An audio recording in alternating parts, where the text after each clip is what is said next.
It's beer o'clock on Real Ale Craft Beer. Today we've got a beer from Elgood's Brewery, and this is their blonde ale, their English blonde ale.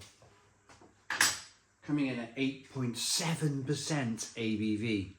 So a strong blonde ale then. Brewed by and bottled for Elgood's and Sons Brewery, North Brink Brewery, Wisbech, Cambridgeshire, Cambridge. Black bottle cap on this one, 330 milliliter bottle.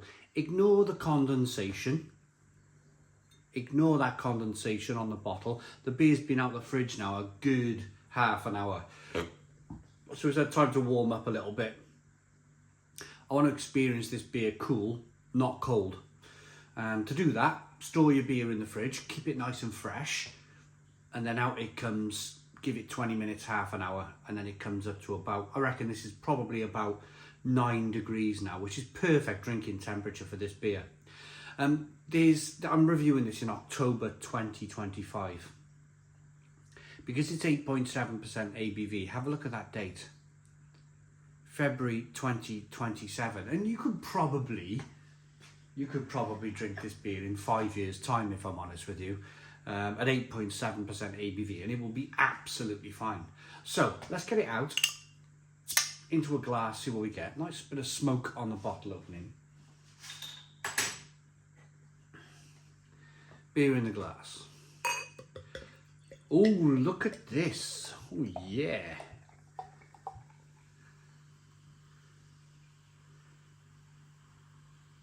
Oh, they called it a blonde ale, but look at the colour.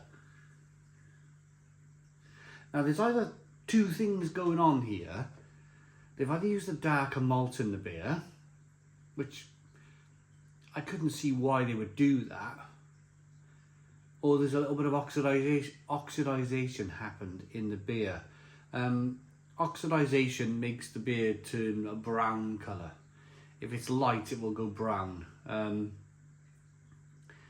If it has, it's a damn shame. They might have just used some darker malt. They might have called it an English blonde and just used some darker malt. I doubt it though. They'd know what they were doing. Right. I won't read the label. We'll get into the label in a moment. The beer was kindly sent by our channel sponsors, beersofeurope.co.uk. Beersofeurope.co.uk, the largest online beer store in the UK with a fabulous range of beer from all around the world. If you've travelled, if you've worked away, if you've been on holiday somewhere and you found that perfect beer and you want to drink it back in the UK, or you want to sample some of the beers or lots of the beers that are available in the UK, the best place to find it would be beersofeurope.co.uk. There's a link in the description box of the video down below. Have a look. But I'm going to get the aroma now on this beer.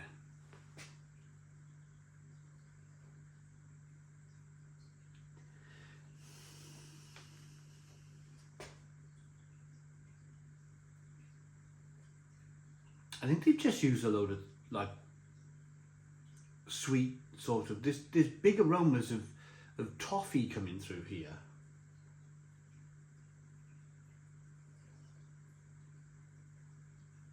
You know the toffee hammer, old-fashioned toffee that used to come with a little metal hammer and used to whack it and break bits off and eat it? It's got the aroma of toffee. Or toffee apple.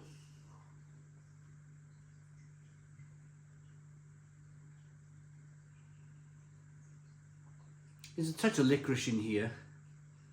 A touch of spices. I think maybe I don't know, English blonde. Maybe it's a style in its own right. Maybe English strong blonde ale. But generally blonde, it should be lighter than this, and it probably shouldn't be giving off these aromas of toffee apple and toffee hammer toffee.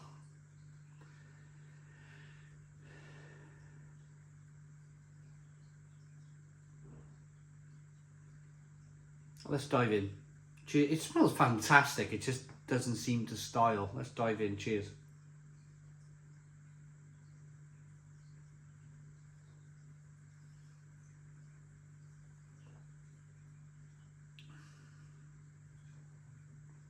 There's nothing wrong with this beer at all.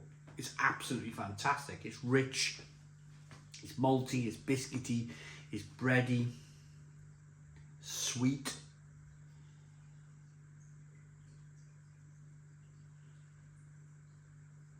It's a traditional English barley wine. But why didn't they call it an English barley wine? Why? It would have been a lot easier to call it an English barley wine, because I wouldn't be questioning it now, would I? I wouldn't be standing here going, why have they called it a blonde? It's not oxidised.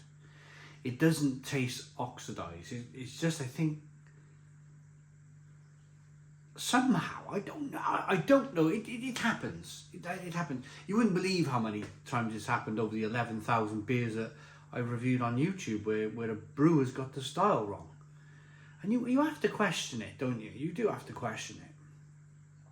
A brewer with the sort of history of Elgood, going back like 1795. That's 230 years. 230 years of brewing experience.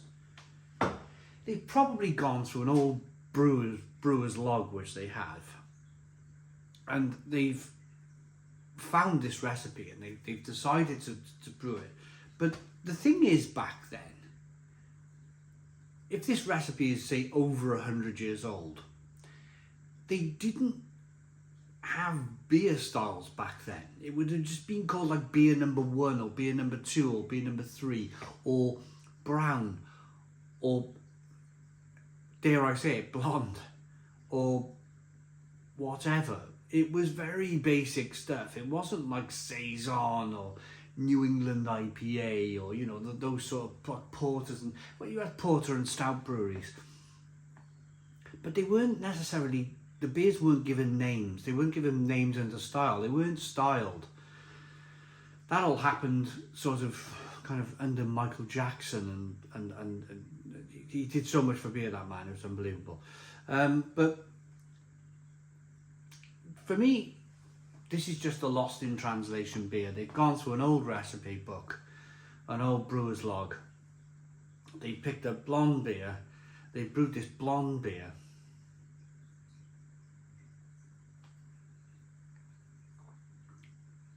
Which is really a barley wine. It's a fantastic barley wine. Don't get me wrong. It's a fantastic barley wine. If I was rating this as a barley wine, I'd be giving it a 9 out of 10. But unfortunately, I can't rate it on a barley wine because they call it English blonde. It's too dark for an English blonde, and it's too toffee-like for an English blonde. So, a clean, fruity, strong ale, fresh hop notes complement the sweetness of this high-strength ale. It's a wonderful beer. Let me just make sure I get that across. It's a wonderful beer. It's just not an English blonde. For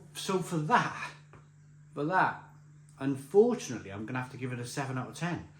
I don't want to be standing here giving it a 7 out of 10. I want to be saying 9 out of 10. It's a lovely barley wine, but it's not a barley wine.